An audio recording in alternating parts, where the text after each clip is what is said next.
Salve, salve! Você conectado aqui com a gente pelas redes aqui do Mais Goiás. Estamos começando a primeira edição do Pode Mais Alego, podcast de parceria do Mais Goiás, também com a Assembleia Legislativa de Goiás, conversando aqui periodicamente com deputados estaduais aqui de Goiás sobre fatos políticos relevantes, enfim, sobre o cenário político em Goiás, no Brasil também, mas claro, sobre a vida deles, né? A gente vai apresentar aqui quem são os 41 deputados estaduais, então parceria do Mais Goiás com a Assembleia Legislativa e na primeira edição recebendo o deputado Virmondes Cruvinel. Daqui a pouco a gente começa a conversa com ele, mas antes, ao meu lado, Francisco Costa, parceiraço aqui, repórter do Mais Goiás. E aí, Francisco, firme e forte? Bora lá para a primeira edição. Mais uma vez juntos, né, Salomão? Firme e forte. Prazer estar aqui participando desse projeto com você. A gente participou das sabatinas no ano passado. E é isso, vamos conversar um pouco com o deputado também. É isso, né? As conversas políticas desde a eleição, enfim, seguindo agora também para os mandatos, né? Para a legislatura na Assembleia Legislativa. O deputado estadual Virmondes Cruvinel, do União Brasil, iniciando o seu terceiro mandato na Assembleia Legislativa. Virmondes, muito obrigado pela presença aqui na abertura, né? Na inauguração do Pode Mais Alego. Tudo bem? Rubens, Francisco, muito grato pelo convite e a todos que participam também, nos assistem. É muito bom essa parceria, dialogar, trazer informações sobre a Assembleia Legislativa e essa parceria também com o Mais Goiás, que a gente tem muito respeito e sabe da credibilidade. Muito bom estar com vocês aqui. Bom, vamos falar sobre vários assuntos aqui, vamos falar também da sua trajetória, né? O Virmondinho, né, para muitos, com essa trajetória inclusive da família, né? Cada conversa aqui com os deputados vai ter um tom diferente, depende inclusive, claro, da pessoa que vai estar com a gente aqui, com deputados e deputadas. Nessa legislatura, 4 deputadas inclusive. Mas, Virmondes, antes dessa questão de trajetória, eu queria falar sobre o momento da Assembleia, né? A gente teve sessões extraordinárias agora recentemente para aprovar a reforma administrativa da Casa e também do governo, e antes disso, claro, posse dos deputados e a eleição da mesa diretora. Você colocou seu nome, né, no ano passado e acabou ficando pelo caminho. O que rolou assim para não ter avançado a sua candidatura a presidente? Bom, Rubens, primeiro é um momento de muita importância essa legislatura. Eu acredito que o momento de uma Assembleia Legislativa, numa retomada da economia, num momento, graças a Deus, e à saúde também, aos profissionais de saúde, de pós-pandemia, é um momento de muita importância para o estado de Goiás. E é preciso, sim, essa maturidade, esse diálogo como grande ferramenta, não só do legislativo com o executivo, mas também com a sociedade civil organizada. Então, é um momento muito oportuno para arregaçar as mangas e trabalhar pelo nosso estado.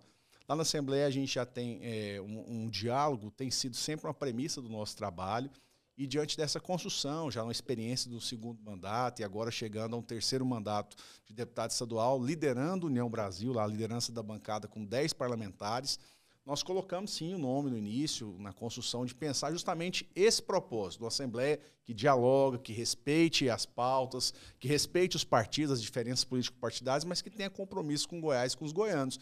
E nessa construção, nós colocamos, e também outros nomes apresentados, e no fruto justamente desse entendimento, um propósito que eu vi muito de harmonia da casa.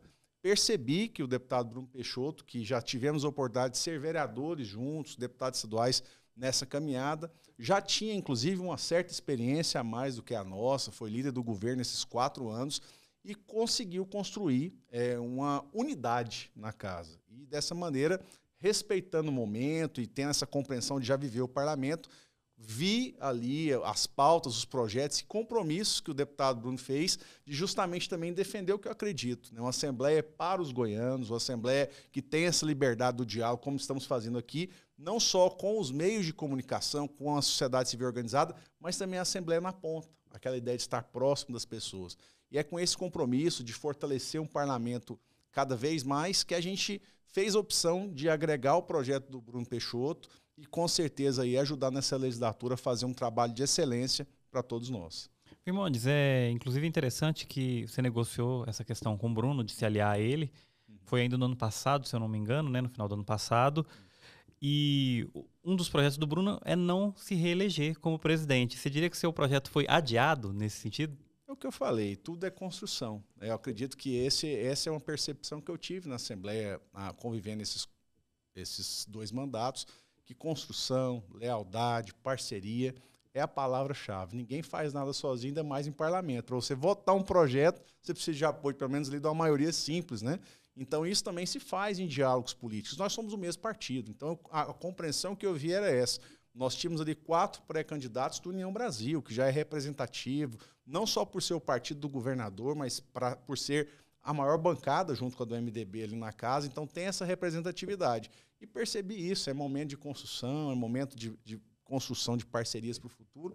E é o que eu falei, não é... Eu aqui até fiquei feliz ao chegar a encontrar vocês dois aqui para a gente participar, porque nós somos praticamente essa mesma geração, né, que está construindo, está alicerçando a credibilidade da sua construção profissional, como vocês, que são 2 profissionais jovens, mais experimentados aí de vivência de parlamento e de coberturas políticas, e é o nosso caso também. Então, eu falo assim, a gente não está em fim de carreira, mas é isso, é fazer parcerias e principalmente unir com pessoas que têm o mesmo propósito. O Virmontes é um político do Legislativo. O senhor tem uma carreira jurídica também, né? Uma proximidade com essa relação com as leis, enfim. O senhor foi pré-candidato a prefeito, inclusive. Né? O que é o político Virmontes? Bom, Rubens, eu acredito o seguinte, que a política a gente faz para lutar pelas pessoas. Eu acho que isso tem uma identidade muito grande com a minha formação profissional do direito. Né? Ali, ao escolher a profissão do direito, eu sempre tive esse foco, né, de defender as pessoas. E vi que, na minha profissão, eu poderia estar defendendo um grupo de pessoas, uma representatividade de associações, e percebi que na política eu posso defender a coletividade. Então, isso me deu muita identidade. Né? Eu carrego como se fossem 2 paixões mesmo, o direito e a política. Eu sempre gostei, procurei me preparar para isso também no direito, né? Tendo a oportunidade de passar no concurso para o procurador de Estado, mas sempre enxerguei que na política o canal de defesa era muito maior. E é essa opção que eu fiz. Né? Lá do começo de uma trajetória no movimento estudantil, presidindo o Centro Acadêmico de Direito da UFG, que é o centro acadêmico mais tradicional aqui no estado de Goiás, né? E tive a oportunidade de disputar mandato de vereador, que eu acho que é aquele trabalho da ponta, da vivência. Né?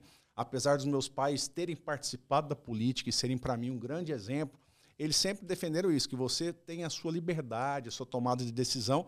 E eu fiz a opção, falou, eu quero entrar na política pela porta da frente, não por ser filho e às vezes arrumar um cargo ali no gabinete, porque eu posso entrar pela porta da frente, que é as urnas, né? Através das urnas. E foi assim que eu disputei em 2000 a minha primeira eleição. Eu ia perguntar isso, eu achava que era 2004. Com 20 anos eu disputei a minha primeira eleição, não tive a oportunidade de ser eleito e para mim isso foi uma grande lição, porque a gente aprende com as derrotas, né? Então você começar ali com uma votação expressiva em Goiânia, mais de 3.600 votos, mas tive a oportunidade de concluir meu curso em Direito. 3.600 em 2000? Em 2000. E não foi eleito? Qual que era esse partido? Eleito, PSDB. Ah, é complicado. Né? Então, assim, foi um início de uma caminhada, mas que eu pude concluir meu curso em Direito, iniciar um trabalho na advocacia, também me tornar professor, que era uma coisa também que eu gosto bastante, e no momento certo, né, que depois... Na segunda que eu disputei, ainda bateu na trave, mas o Samuel Belchior virou deputado estadual. Ah, tá. Aí eu assumi como vereador e começou essa caminhada. 2007, né? Isso, 2007. E de lá para cá, essa vivência traz essa ideia do que eu entendo. Né? Você no parlamento é voz, faz vez à luta das pessoas, tem compromisso com pautas, e eu sou muito convicto que as pautas vão além de disputas ideológicas. Isso tem sido o meu posicionamento na Assembleia, na Câmara Municipal foi da mesma forma. Eu tenho convicção da minha pauta de defesa de direitos, da educação, do empreendedorismo, da busca de fortalecer através da cidadania uma ferramenta para transformar a vida das pessoas, e com isso eu tenho dialogo com base, com oposição, e trago eles essa ideia de uma convergência nas pautas que eu acredito. Tem dado certo. Né? Eu vejo que, inclusive, no momento de dificuldade, como passamos aí de 2 grandes guerras, né? Depois de 2 grandes guerras, a pandemia ser tão catastrófica quanto, se não trabalhar essa ideia de convergência e união, talvez pouco se conquista. Né? E só as pautas... Desculpa, Francisco, só uma deixa que me ficou aqui, um gancho. Não sabia que o senhor teve essa participação no diretório, né, de estudantes da UFG, né? O Centro Acadêmico de Direito, né, que é tradicionalíssimo. Existe ainda movimento estudantil, Virmontes? Qual foi a sua... Acho que até o final dos anos 90, né, naquela década posterior ao fim da ditadura, o movimento estudantil era muito forte. Né? Hoje em dia, isso morreu? O que sai hoje do movimento estudantil? Primeiro, sim. Eu vejo que no contexto histórico de retomada da democracia no país teve esse papel decisivo, né? E também em grandes pautas, né? Impeachment, buscando pautas legislativas importantes aí como Nós tivemos alguns marcos importantes depois da Constituição, a lei de improbidade administrativa, a lei da ficha limpa, né? Nós percebemos também posicionamentos, no caso até do movimento estudantil ligado à OAB e outras entidades, com esse propósito, né, de defender mais pautas além da questão do ensino, da educação de qualidade. Eu vejo que tem um ambiente, sim, propício, uma ideia de você fomentar a liderança. Ali mesmo, na época da faculdade, foi quando eu tive a ideia, por exemplo, de levar noções jurídicas para escolas públicas, né? Algo que eu sempre procurei fazer depois. Tive a oportunidade de conhecer seu pai, Rubens, né, professor, nesses debates e palestras. E dessa maneira, eu vejo que realmente é um espaço de formação política, né? Mas hoje, o que eu percebo no momento atual é que, além do movimento estudantil, nós temos outras formas de incentivar também jovens lideranças a participarem. Eu cito, por exemplo, essa ideia dos chamados movimentos cívicos, né? Hoje nós temos aí, além do movimento estudantil, o jovem que participa de atividades do terceiro setor, que participa de atividades religiosas, né? Nós temos aí parlamentares, por exemplo, da Assembleia, que vêm de atividades religiosas, jovens parlamentares. E vejo que a ideia surgiu também desses movimentos cívicos. Aí eu participo da RAPS, que é a Rede de Apoio à Sustentabilidade, e que faz uma conexão com jovens do Brasil inteiro, buscando experiência de quem tem mandato eletivo ou não, e também fazendo essa conexão. Nós temos RAPS, acredito, agora, movimentos esses que são suprapartidários e que também têm formado lideranças aí a disputarem mandatos eletivos ou a exercerem atividade de terceiro setor.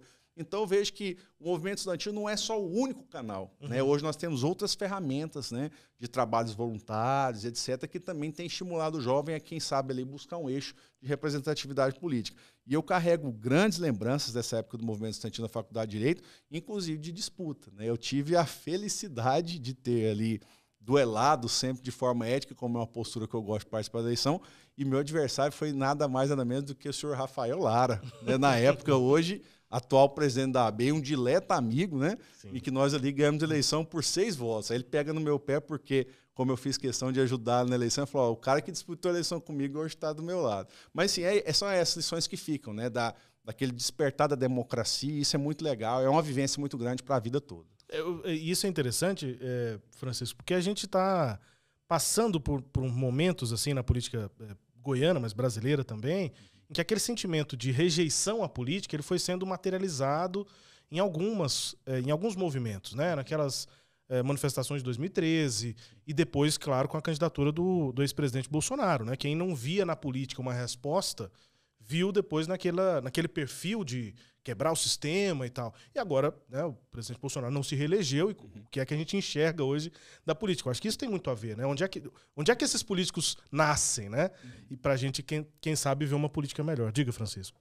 Então, Rubens, eu quero aproveitar também um gancho que você deixou da sua pergunta anterior, da questão das pautas, Irmãos. Eu queria saber o quanto suas pautas mudaram desde que você era vereador até o momento que você chegou na Assembleia. Eu me recordo muito bem, no começo da gestão do governador Ronaldo Caiado, mesmo sendo da base, você votou contra algumas vezes em relação à defesa de servidores públicos. Isso. E você faz parte da base, mas mesmo assim foi contra. Como é que são hoje suas pautas e como eram antes? Sim. Primeiro, só para concluir a pergunta que o Rubens fez também, né? Porque eu sou pessoa movida a desafios. Eu acho que quem está na política tem isso. Então, tem me preparado. Eu adoro a vivência do legislativo, mas tem me preparado, tem estudado, tem procurado boas referências de gestão no país, né, em várias cidades, aqui mesmo conhecendo muitos prefeitos aqui do estado de Goiás, de cidades pequenas, médias, grandes, bons gestores, e tem procurado conhecer um pouco mais essa realidade, né? E não deixa, assim, jamais a possibilidade de ter uma experiência também no executivo, né? Até colocar o nome e poder, às vezes, fazer uma gestão no parlamento, é uma missão executiva e, por que não, né? Também uma possibilidade no futuro de participar de um processo também de disputa do executivo, de prefeitura, enfim. É trabalhar, só para concluir o raciocínio, né? E, Francisco, as nossas pautas, eu acredito assim, sempre me carregaram, né? Porque você defender o que você acredita com convicção dá muita tranquilidade para esse entendimento. Então, praticamente, o que eu carrego lá daquela ideia de convicções iniciais ali, de vir me participar da política, porque, por exemplo, a questão da educação é uma grande ferramenta que eu entendo de transformação de vidas, né? Eu sou neto de uma professora de escola pública que veio lá do Piauí, que já aqui acolheu a minha mãe, que teve a oportunidade de estudar em escola pública, fazer medicina. Já sou uma segunda geração que, com oportunidades, pude estudar, pude me preparar, pude passar num concurso público. E o que eu decidi na política é lutar por oportunidade de educação de qualidade, da mesma forma que eu tive para várias pessoas. Então, tem sido positivo esse posicionamento. Eu tenho visto hoje, não só com a ferramenta de fazer leis, né, nós temos transformado aí com muitas ideias importantes, leis ligadas a esse tema desse eixo da educação, mas também com recursos agora com emendas parlamentares, né, que foi uma conquista do parlamento goiano. O presidente Bruno Peixoto também tem essa convicção de que a gente tem, através das emendas, uma forma de garantir entregas para a sociedade e visto essa transformação na educação, com reformas, com infraestrutura. E da mesma forma nos outros eixos, né? Defesa de direitos, a gente tem lutado para fortalecer atualmente funções de acesso à justiça gratuito, como a Defensoria Pública. Eu sou um defensor convicto da essencialidade desse serviço, e além de outras pautas como empreendedorismo, inovação, que também a gente carrega essa construção. E visto, assim, principalmente entregas, né? Muitas pessoas questionam, falam, mas vocês falam demais, e o que tem de concreto? E a gente acabar conquistando isso. A principal missão que é fazer lei, conseguir aprovar um estatuto da microempresa, conseguir participar de relatorias estratégicas como o Marco Legal da Inovação, a garantia de mais recursos para a FAPEG, para pesquisa, né? Permitir, por exemplo, que a gente tivesse uma legislação aqui em Goiás sobre startups e cidades inteligentes. Então, assim, você vê entregas acontecerem, né? E leis que ajudam a transformar a vida das pessoas. Então, realmente, Francisco, são as pautas que têm me levado a ter a sequência de convicções e, principalmente, convidar novas pessoas, né? Eu estou num momento, assim, dessa vivência de hoje estimular jovens a vir disputar a eleição como eu para vereador nas suas cidades, candidatar a prefeito nas suas cidades. Então, hoje, acabando sendo esse estímulo, essa referência. E o compromisso é muito maior por isso, e a responsabilidade também. A gente falou do executivo agorinha também, né? 2024 está aí. Você disse que tem essa vontade. Você está pensando nisso já?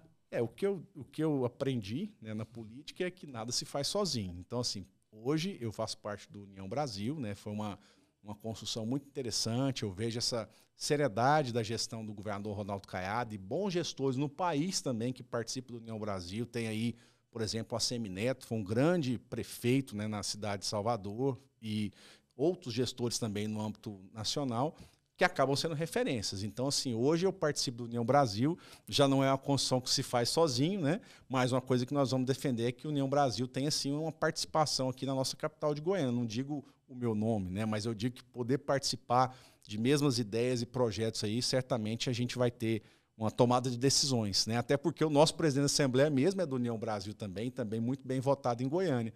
Temos lá na mesa, e uma coisa muito interessante, né? Vocês que são aí cientistas políticos, né? Não só jornalistas, né? Você tem uma mesa diretora com a expressividade de Goiânia como essa, né? O presidente Bruno Peixoto, o vice-presidente Charles Bento, uma votação expressiva na região noroeste, Clécio Alves, né?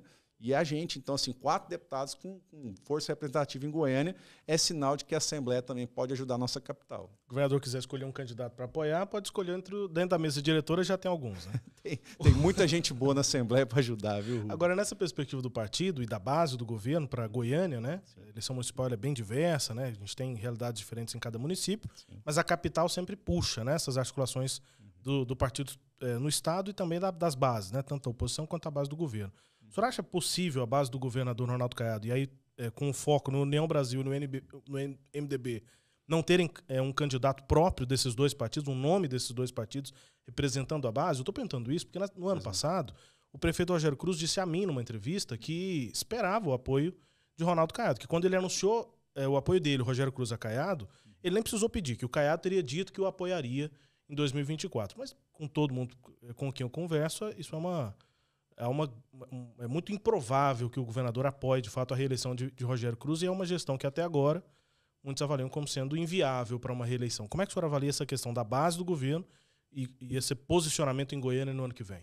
Eu acredito que hoje a representatividade do União Brasil e do MDB como governador e vice-governador, a quantidade de prefeitos eleitos no interior, né, e a representatividade, como eu disse, de parlamentares, tanto no âmbito da Assembleia, como também deputados federais. Temos aí a deputada Silvier, por exemplo, que é a nossa representante, e também o Zacarias Calil, que também é uma votação expressiva em Tem a Goiânia. Adriana Costa, que foi até candidata. Né? Isso, né, eu digo assim, dentro aqui do núcleo sim, do claro, União claro, Brasil, sem dúvida, ela está na oposição. Tem excelentes quadros, muito bem votados e avaliados, né, com uma eleição muito positiva, inclusive nessa de 2022. Então, por isso eu percebo assim como natural essa construção, primeiro, de unidade, né? Você ali tensionar e às vezes querer lançar uma candidatura própria do MDB ou do União Brasil sozinha, aí eu vejo dificuldade. Mas com essa maturidade política hoje que eu vejo, tanto o governador Ronaldo Caiado quanto também o Daniel Vilela, né, que tem sido grandes parceiros de construção, vejo ali um nível de respeito, de parceria e de construção muito aberta, né? A possibilidade realmente de fomentar uma construção própria em Goiânia. E particularmente eu, como representante do partido aqui, vou defender isso, né?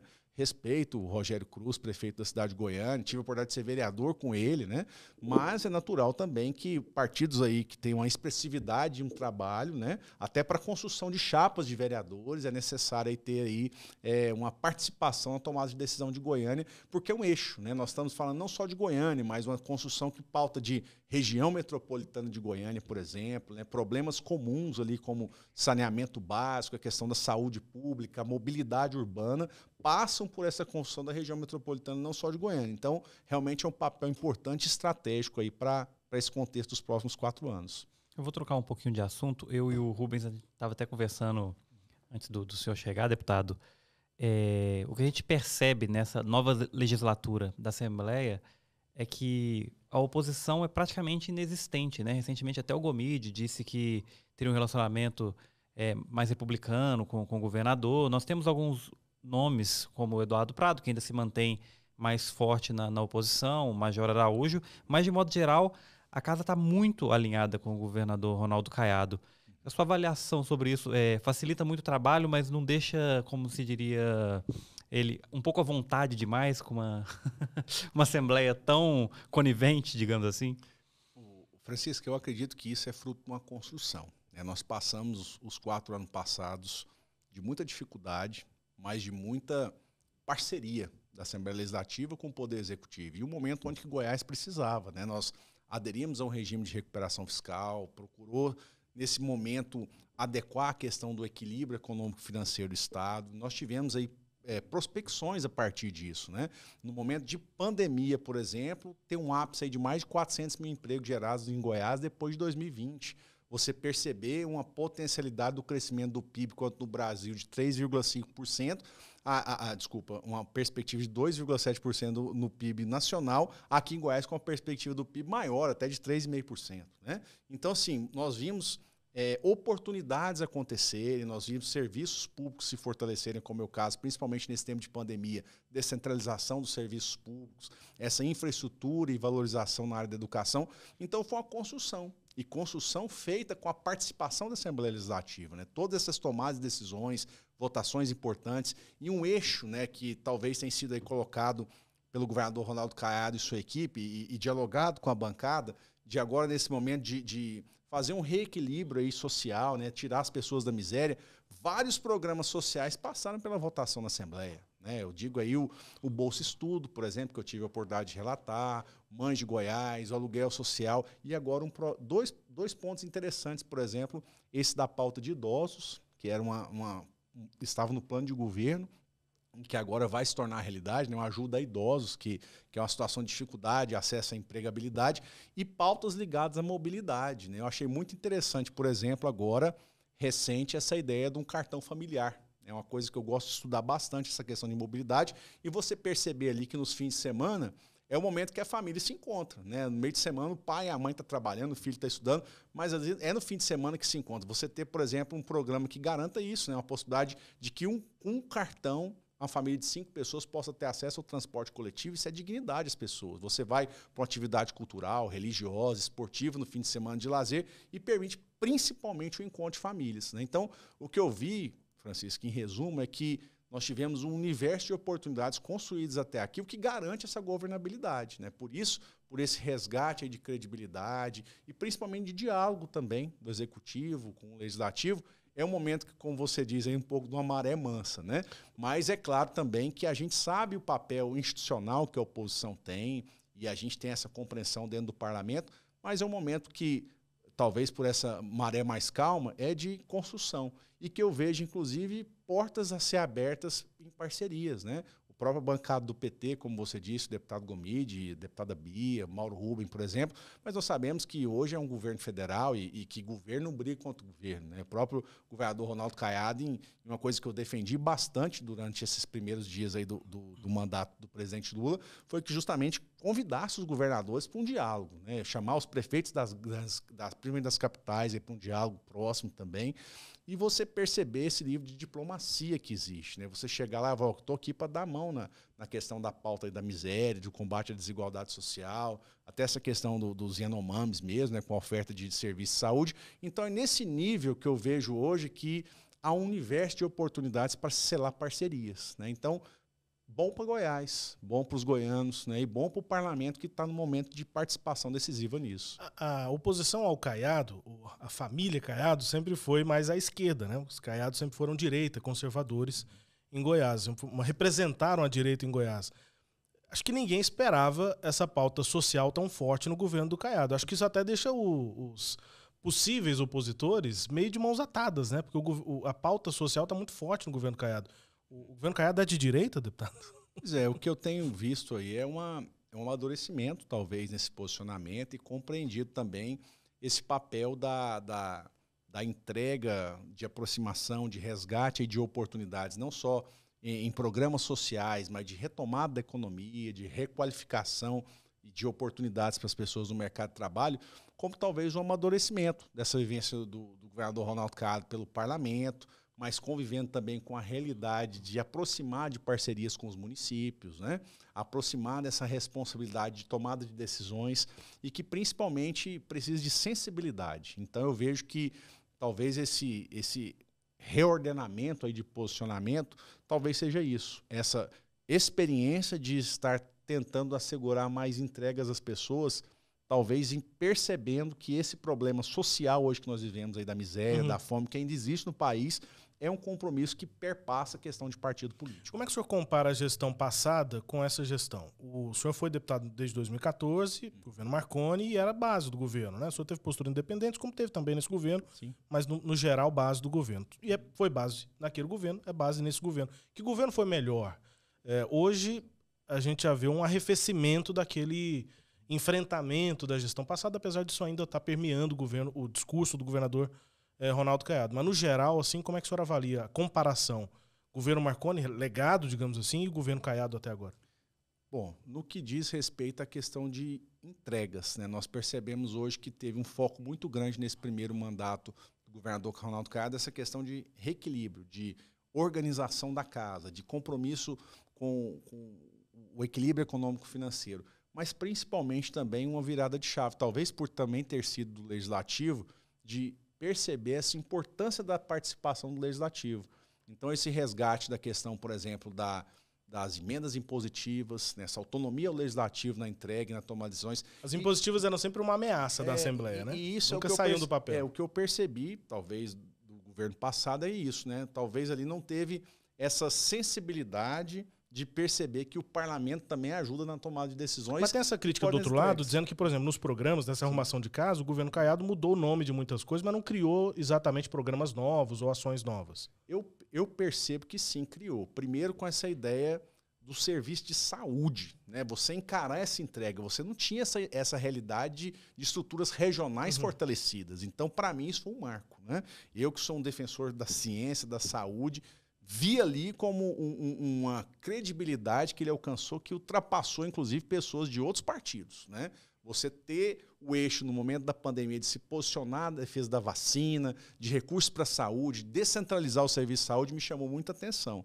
E o ponto também dessa questão do compromisso com a educação, né, que é o trabalho de base, ali, o fortalecimento das estruturas de escolas em tempo integral, essa infraestrutura das escolas, a inovação e a tecnologia chegando na ponta no ambiente da escola. São 2 pontos que me chamaram a atenção, assim, há compromisso com responsabilidade, mas que deu resgate a programas sociais. Então, assim, manteve estruturas, mas trouxe outras ideias, né, dessa participação, por exemplo, da questão de outros programas sociais da moradia, você ter um enfrentamento ali também nessas oportunidades com relação à questão de mães, né, em situações de vulnerabilidade, mas além, né? Então, assim, trazendo alternativas como essa, por exemplo, do Bolsa Estudo, né? A gente tinha uma ideia de uma ajuda ali aos universitários, mas nós percebemos que foi agora na pandemia que estava tendo a situação de abandono escolar, né? A pessoa saindo ali da escola para poder ter um sustento, uma renda, ajudar a família em casa e ter essa percepção de que também uma ajuda ali no ensino médio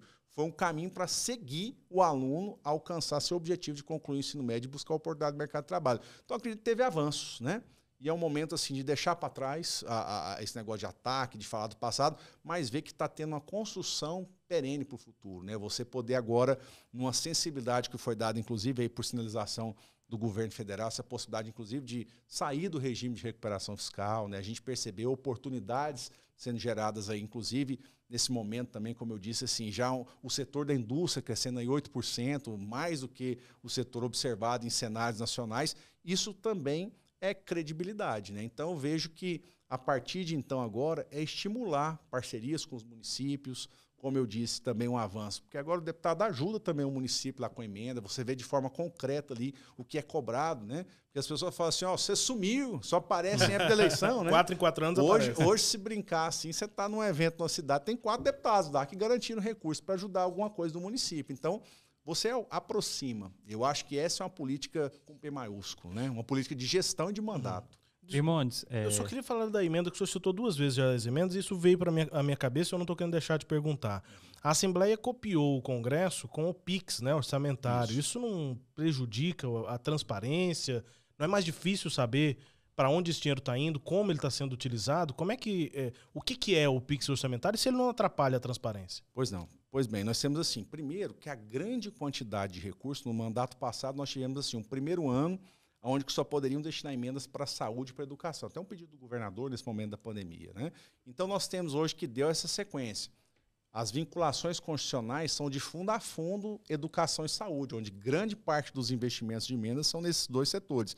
Só que uma coisa que estava emperrando bastante foi a questão de obras. Então, algo que o prefeito precisa fazer também, já tinha ali um investimento que chegava na ponta da educação e saúde, mas precisava de obras. E veio a ideia da emenda PIX, mas validado tudo pela Procuradoria da Assembleia, pela Procuradoria do Estado, com essa credibilidade que existe também, e aí órgãos de controle, como o Tribunal de Contas do Estado, que também faz um papel de acompanhar emendas, né, percebeu que através da ideia trazida do federal da emenda PIX, esse recurso pode chegar na ponta. O que aumenta a responsabilidade? A responsabilidade compartilhada, porque agora o prefeito também tem que estar mais atento à questão de prestação de contas, etc., não ficando só a responsabilidade para o âmbito do Estado. Então, aquela dificuldade inicial burocrática de papel diminuiu. Uhum. Isso, na prática, garantiu que o recurso chegasse na ponta. Mas também é um momento de maior responsabilidade, principalmente dos prefeitos que foram eleitos agora, né, já quase aí na conclusão dos seus mandatos, de saber também que a responsabilidade dele é muito maior, porque um volume de recursos chegou e ele vai ter que prestar conta disso, ali, inclusive, perante o TCM. Uhum. Agora eu vou, né? Vai, desculpa. Virmondes, saiu recentemente a lista, né, das diretorias. Tinham 15 diretorias, foi ampliado para 19 no projeto, mas foi aprovado com 24.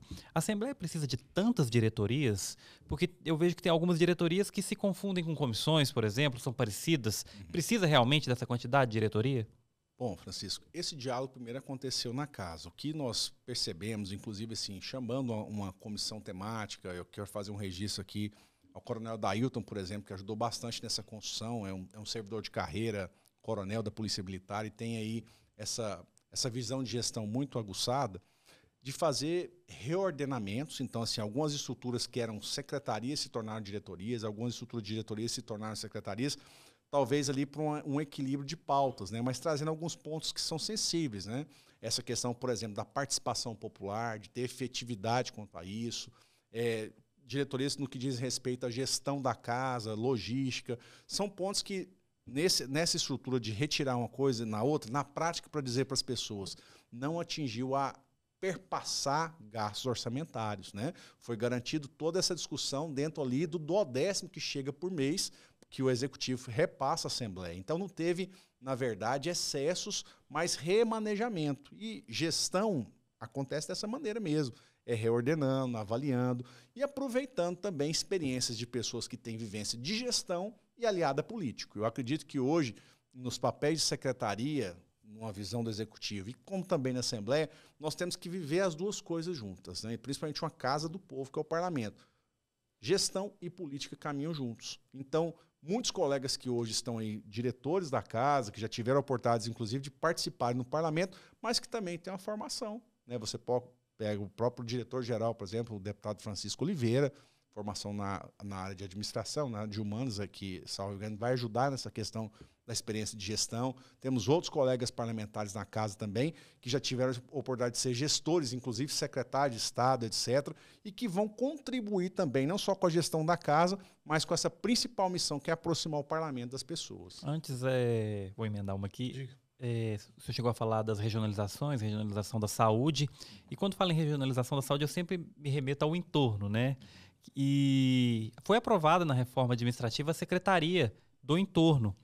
E está essa discussão para saber quem deve assumir essa secretaria. A Assembleia também deve participar de alguma forma, a base, ou vai ficar por conta dos prefeitos decidirem junto com o Caiado? Parece que tem uma dificuldade, né, de chegar a um consenso de um nome para essa nova pasta, porque é uma pasta que ainda não se sabe como será de recurso, né, uma pasta nova, vai depender da questão da devolução do ICMS, da compensação, que o Fernando Haddad já deu um indicativo para o Daniel, que teve com ele esses dias, né? Como é que está essa questão? Bom, Francisco, a gente sabe, primeiro assim, no âmbito da questão de fortalecimento regional, esse papel é essencial, né? Nós temos região metropolitana de Goiânia e essa região metropolitana do entorno do Distrito Federal, que são assim grandes eixos, né, de desenvolvimento, de integração de serviços públicos. Recentemente nós votamos na Assembleia a questão da região metropolitana do entorno, né, do Distrito Federal, o que vai levar a discussões maiores, como questão de mobilidade urbana, saúde pública, aterro sanitário, saneamento básico, isso em conjunto, né?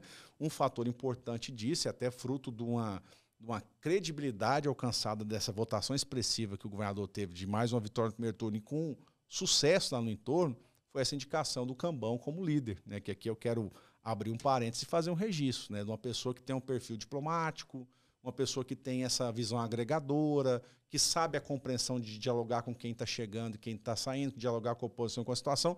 Eu acredito que é um nome... E muito discreto. Eu ia falar exatamente isso. Discreto, né? Então, discreto, assim, eu achei uma pessoa, uma boa escolha do governador e também prestigiando a questão do entorno, que naturalmente vai ser ouvido, né? Também nós temos, além do Cambão, grandes deputados que foram eleitos lá também pelo entorno, o André Prêmio, o Anderson Teodoro, a Zeli, né, de Valparaíso, além do próprio Cambão. Então, assim, uma bancada representativa que certamente vai ser ouvida também junto com os prefeitos nessa escolha. Achei interessante, porque depois da estruturação da região metropolitana, você ter uma secretaria é realmente um compromisso de organização administrativa e com entrega de compromissos ali do governo e das instituições públicas com a sociedade do entorno de Brasília. Só voltando naquela outra questão, Virmandes, eu fico sentindo falta desse debate que acontece na democracia mundial, mas brasileira com destaque, né, que é maior ou menor estrutura estatal. Tem que ter mais cargo, tem que ter mais secretaria, mais ministério ou menos. Isso é um debate, né, na democracia. Sim. Parece que esse debate não existe na Assembleia, é sempre mais, desde as gestões, sei lá, de quanto tempo, né, desde que a Assembleia, desde a primeira legislatura, quem sabe, né, estamos na 20ª, parece que a estrutura só aumenta. Nunca há esse debate de que talvez a estrutura administrativa da Assembleia pudesse ser menor. Esse debate existe no Executivo. Mas no Legislativo ele parece que não existe. E, claro, estou trazendo esse tema aqui porque eu penso que a estrutura administrativa da Assembleia poderia ser menor. Ela é muito grande. A gente fica comparando com outros países até, né? Tem países que têm esse entendimento, principalmente os mais capitalistas, né, que tem esse entendimento de que a estrutura do Estado tem que ser pequena. A Assembleia tem uma estrutura maior do que até a administrativa de governos federais de outros países, o que eu acho um tanto quanto absurdo. Por que esse debate não existe na Assembleia? Realmente pelo que o senhor falou na resposta, né? De que a gestão tem que lidar com os interesses políticos e todo mundo quer ter espaço. Não só isso. Eu acredito que principalmente é o lance lá de Montesquieu, da tripartição das funções de poder. Você tem poderes e responsabilidades. Então, assim, nós temos sim uma distribuição da questão dos poderes executivo, legislativo e judiciário. Vemos ali grandes possibilidades, inclusive, dessa questão da autonomia financeira orçamentária, mas vemos também que aqui são 41 que representam todos os goianos, né? Então você vê essa importância de 41 estar dialogando com 246 municípios. Então eu vejo e defendo isso mesmo, a capacitação dos servidores, de agregar ali a um quadro de assessoramento técnico muito positivo que tem na casa. Eu digo, por exemplo, e faço elogio à Procuradoria da Assembleia, que eu conheço, além de outros servidores, você agregar também esse assessoramento parlamentar, onde que você vê a estrutura da Assembleia ali ajudando municípios a avançar. Então são 41 para 246. É preciso sim um corpo, equipe, comprometimento, porque é uma ação de representar as pessoas é de domingo a domingo. Então, por isso que eu vejo, Rubens, que apesar de avanços, mas é o que eu falei, a Assembleia tem sempre procurado fazer o seu papel na parte orçamentária sem excesso. No momento de mais caótico ali da pandemia, a Assembleia, inclusive, destinou recursos, né, para ajudar nessa questão da pandemia.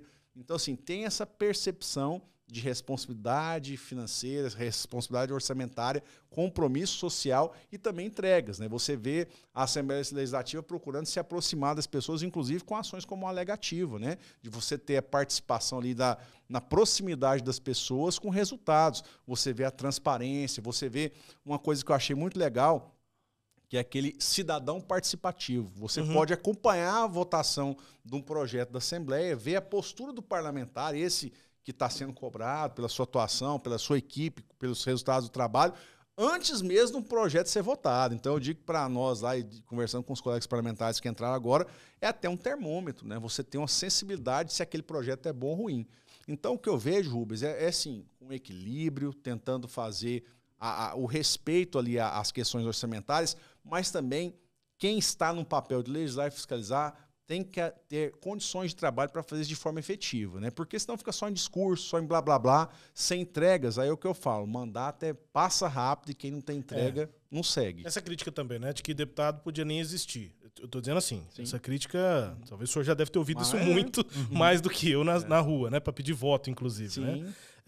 E eu faço a pergunta nesse sentido conceitual mesmo. O debate democrático que existe por executivo, no legislativo nem tanto. Mas a Assembleia aqui em Goiás tem cumprido um papel, junto até com o executivo, né, de levar atendimentos diretos para tantas regiões do estado, né? Me parece que os mutirões vão ser até fortalecidos agora. Isso, então assim, a ideia é de ampliar essa parceria com prefeituras, parceria com o estado, né? E garantir isso, essa proximidade das pessoas, mas também com a estrutura, né? Você ter lá um ambiente hoje de audiências públicas, de reuniões, de debates, né? Como espaço apropriado da casa, e também com isso, com a qualidade, o cidadão ser bem atendido. Eu via situações difíceis, né? Um momento como desses dias aqui de chuva em Goiânia, por exemplo. Você não estacionava ali, o cidadão vinha lá de posse aqui para ser atendido por um deputado, não tinha uma condição. Na sede antiga, né? Na sede antiga. A sede antiga alagava. Alagava. Então, assim, até porque ela é uma nascente. É uma área totalmente irregular, né? Na minha visão. E o prédio não é da Assembleia, o prédio já foi construído antes de ser a Assembleia. Antes de ser a Assembleia. Então, o que eu vejo é isso, é você ter essa condição de infraestrutura, de logística de trabalho, mas principalmente pensar em entrega para as pessoas. E quem tem mandato eletivo sabe isso, é um representante do povo. Irmãos, e a gente falou muito do que passou, né, dessa legislatura que passou a última, e essa legislatura nova teve uma grande renovação, né? Você já tem uma avaliação sobre esses novos deputados? Qual que é a sua avaliação dessa legislatura atual? Você acredita que ela será tão boa quanto a antiga? Será melhor? O que você acha? Francisco, eu confesso para você que eu estou gostando bastante. Por quê? Porque apesar de ter uma grande quantidade de parlamentares que agora entraram, né, mas pessoas experimentadas, ex-prefeitos municipais, pessoas que já foram, por exemplo, secretários de Estado, até vice-governador. Então, assim, pessoas experimentadas também na vida pública, vindo a somar essa experiência também no parlamento. E além de também estar ali parlamentares que conseguiram ser reconduzidos fruto desse trabalho, né, de serviço prestado, de parceria, de compromisso com pautas, que é o que eu disse da nossa convicção. Então, um momento assim de muita apesar de falar novos, né? Novos que entraram, mas experientes. Então, pessoas assim com essa vivência de gestão. Tenho conversado com muitos colegas ali que foram prefeitos de cidades importantes goianas, hoje representando o parlamento. E outros também representantes de entidade de classe, né? Você vê, por exemplo, eu cito aqui, faço elogio, por exemplo, a 2 parlamentares do próprio PT, né? Deputado Mauro Rubem, que representa um setor da saúde, a deputada Bia, que, do segmento de educação. Então, além de experiência de gestão pública, outros representantes também de entidade de classe, né? Então, eu vejo, assim, realmente um parlamento forte, né? Vejo uma promissora participação esses 4 anos do parlamento goiano. Temos um ex-vice-governador também. Isso, né? Eu citei um ex-vice, prefeitos de grandes cidades, secretário de Estado. Né? Inclusive, eu vou retornar a conversa do começo desse bate-papo, que é a questão da presidência. O senhor teve o time de negociar com o Bruno esse apoio ainda no ano passado. O Lincoln TJ, o vice-governador, ele segurou a candidatura até os 45 do segundo tempo, né? Você acha que ele foi prejudicado nessa questão de cargos? Porque o senhor conseguiu a secretaria da mesa.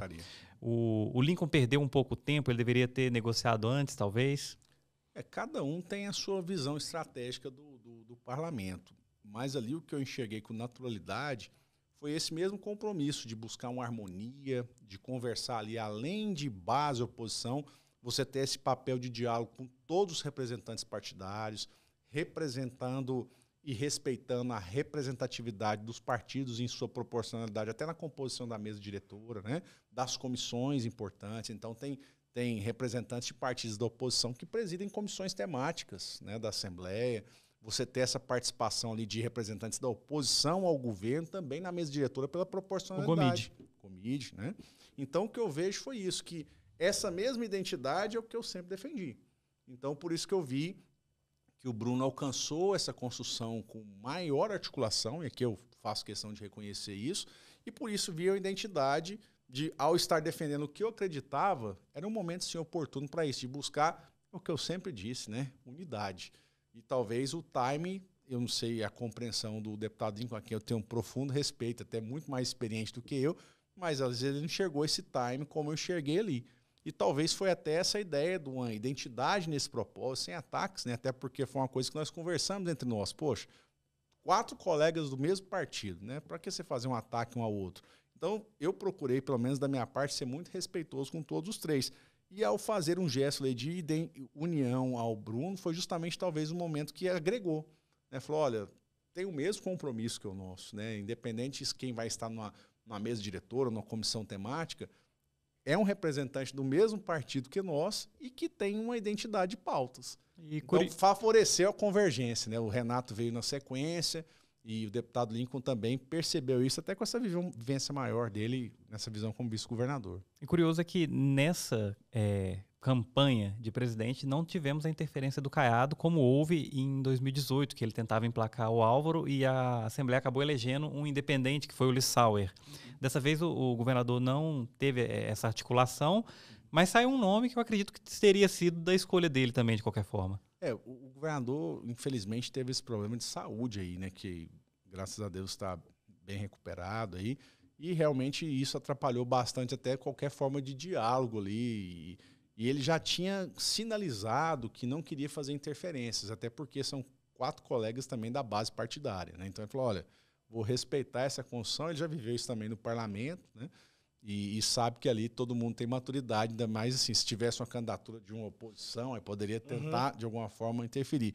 Então foi muito natural, né? Essa ideia de ter 4 parceiros, inclusive partidários ali, deu mais tranquilidade para que ele respeitasse ainda mais essa postura de parlamento da qual ele já fez parte. Eu sei que para vocês que estavam lá, o acordo estava fechado, era unanimidade e tal, mas no momento o Cambão que apresentou a chapa, né? Foi eu.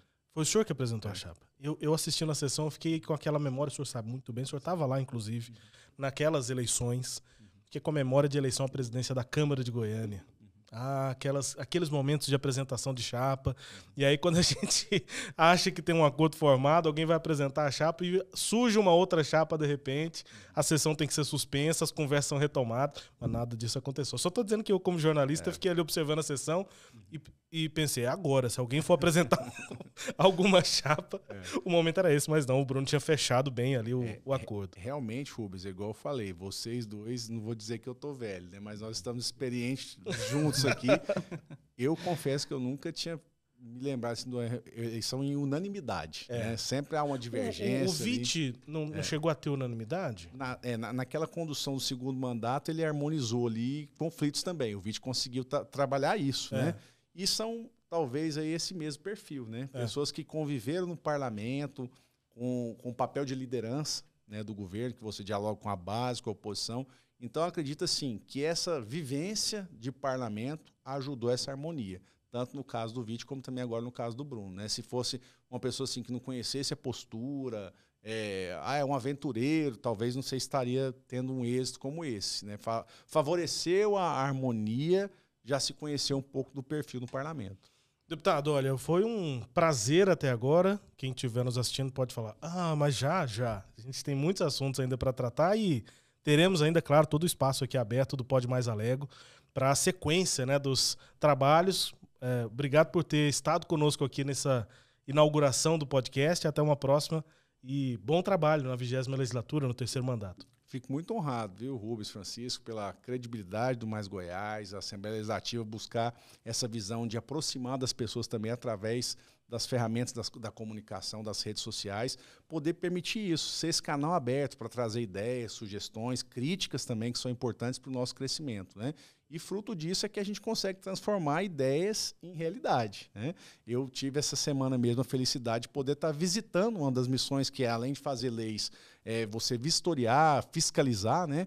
Uma vontade muito grande, eu que sou um cara que também sou muito entusiasta dessa pauta da cultura, de ver ali a reforma do Martim Sererê. Sim. Né? Eu tive aqui bem próximo também, né, dos estúdios, etc.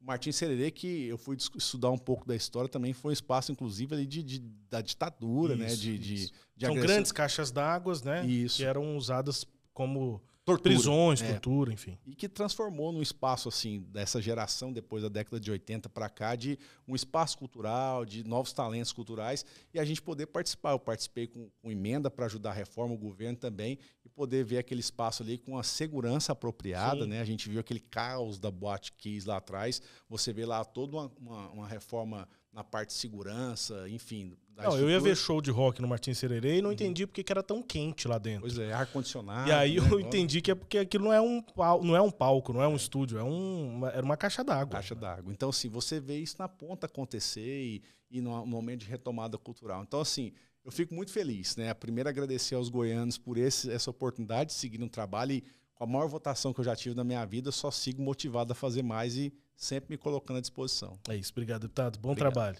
Francisco Costa. Ficou satisfeito? Eu sempre fico satisfeito. Então também. Até mais. Até. Um abraço a todos que nos acompanharam aqui no Pode Mais Alego. Repórter do Mais Goiás, Francisco Costa, comigo aqui, Rubens Salomão, nessa primeira edição. E, claro, faço o convite, né? Você que está nos acompanhando aí, siga o deputado Virmontes Cruvinel nas redes sociais. Siga também o Mais Goiás no Instagram, no Twitter. E se inscreva no canal da Assembleia Legislativa no YouTube. Além, claro, do canal do Mais Goiás no YouTube. Que se quiser pode seguir também o Francisco e a mim aí no Twitter, que estamos juntos. É isso. Um grande abraço a você que nos acompanhou até aqui e até a próxima edição do Pode Mais Alego.